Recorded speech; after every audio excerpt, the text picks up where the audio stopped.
ममता बनर्जी भले कुछ कुछ भी चुनौती थे, ये वहाँ के लोगों को भी मालूम है। देखिए, जब जनता आपके साथ होते हैं, जब आप ज़मीन से जुड़े हुए नेता होते हैं, तब आपको लोगों का पल्स मालूम होता है। डेफिनेटली शुभेंदु अधिकारी भी एक मजे हुए पॉलिटिशियन हैं, उम्र उनकी कम है लेकिन बहुत सालों से पॉलिटिक्स कर रहे हैं। उनको मालूम है कि वहाँ के लोग उनके साथ एकदम है, मतलब बहुत ही मतलब दिमागी, दिल और दिमाग से है। तभी जाके उन्होंने इतना बड़ा चैलेंज उन्होंने लिया, जो ममता बनर्जी के को खुद जो है वहाँ से निकल के, तृणमूल से निकल के बीजेपी में आके उन्होंने जो बातें कही है, उससे ये स्पष्ट होता है कि उन्हें यकीन है कि पब्लिक उनके साथ है।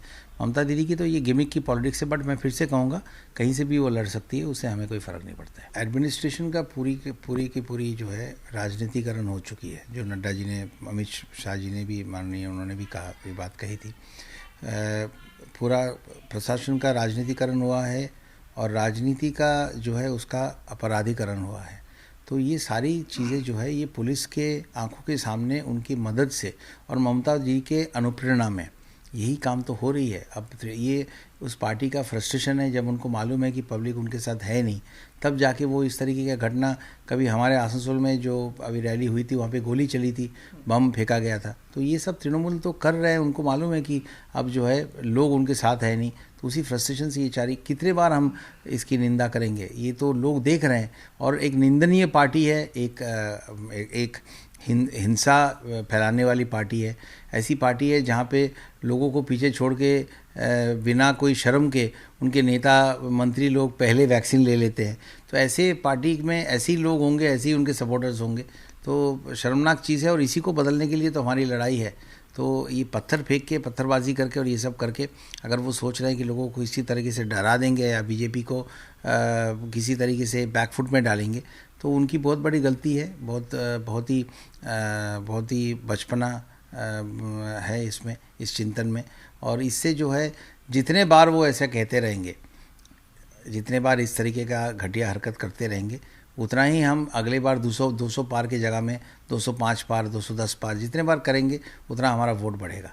लोगों को ऑलरेडी लोग तय कर चुके हैं।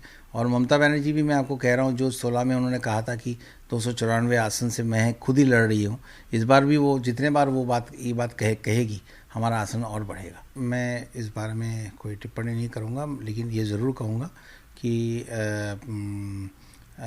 एग्जैक्टली यूपी के नेता ने क्या कहा है वो मैंने अपने कानों से नहीं सुना है, इसलिए मैं उसमें टिप्पणी नहीं करूँगा। लेकिन ये ज़रूर कहूँगा कि अपीजमेंट पॉलिटिक्स करके ममता बनर्जी ने बंगाल को एक ख़तरनाक जगह बना दिया है। और ये बहुत दुख की बात है कि माइनॉरिटीज़ को भी झूठे सपने दिखा के उन्हें भी और ज़्यादा एग्रेसिव बना दिया है। ऐसा लगता है कि रोहिंग्यास को उनके बीच में रहने का मौका कर दिया है उनको। हमें बहुत सारे ऐसे कैंप्स के बारे में मालूम है, लोगों को भी मालूम है, जहाँ पे तृणमूल नेता और उनके जो पार्टी मेंबर्स हैं वो एकदम बाखूबी रोहिंग्या, जो डेंजरस कहे जाते हैं आतंकवादी लोग हैं, उन्हें बंगाल में रहने का सेफ हेवन दिया गया है। और एनआईए के जो बीच में जो अलकायदा के साथ जुड़े हुए जो आतंकी पकड़े गए थे, जो 9 पकड़े गए थे, उसमें से 6 या 7 बंगाल के थे। तो ये तो बहुत सालों से है। अपीजमेंट पॉलिटिक्स को ऐसे डेंजरस जगह में वो लेके गई है कि Bengal is indeed sitting on a line of fire. और ये बंगाल को आगे जाके बहुत नुकसान करेगी। इसी वजह से ही तो हमारी लड़ाई इतना तीव्र है। और इसी वजह से हमारे एक सर्वभारतीय पार्टी होने के नाते जितने भी हमारे देश के जो वरिष्ठ नेता है, नड्डा जी है, हमारे राष्ट्रीय अध्यक्ष अमित शाह जी है, पूर्व राष्ट्रीय अध्यक्ष और अभी हमारे माननीय गृह मंत्री, हम सारे जो है उनके मार्गदर्शन में काफ़ी प्रोत्साहित है। और हम भी जब भी सुनते वो आए हैं दिल्ली से भाग आते हैं, अपने अपने कॉन्स्टिट्यूशन पे काम कर रहे हैं और लोग हमारे साथ हैं, तो डेमोक्रेटिक तरीके से ममता बनर्जी को यहाँ से हटाया जाएगा।